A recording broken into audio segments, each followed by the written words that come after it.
सलाह करी समी जी कानेग दियाई, सलाह करी समी जी कानेग दियाई।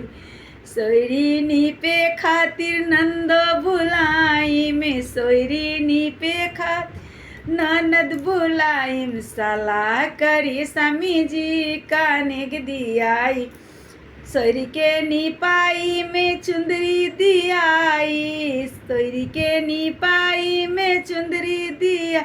सलाह करी समी जी सब कुछ दियाई।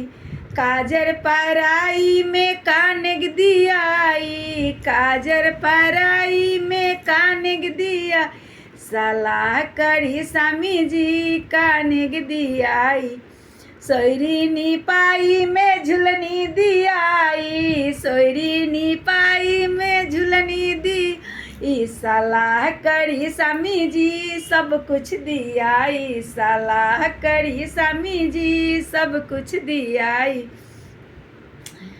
सोहर गावे खातिर गोतिन बुलैबो, सोहर गावे खातिर गोतिन बुलैबो। सलाह करी समी जी कानेग दियाई, सलाह करी समी जी कानेग दियाई।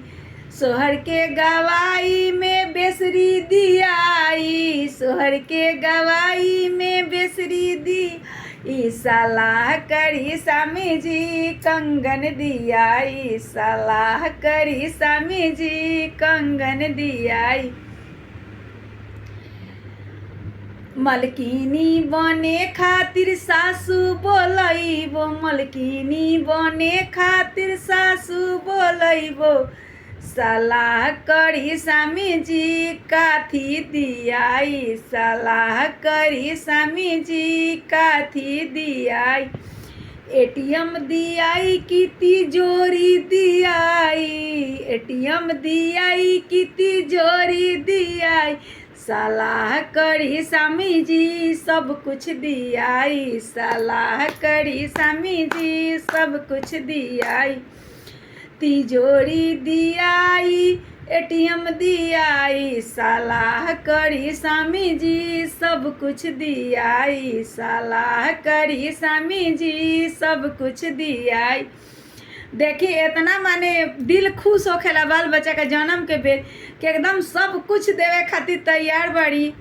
हमार अगर वीडियो अच्छा लागी रहुआ लोग के गीत अच्छा लागी, खेलौना गीत ह तो रहुआ लोग सब्सक्राइब करम, लाइक करम। हमारा यूट्यूब चैनल में बहुत बहुत स्वागत बा। प्रणाम।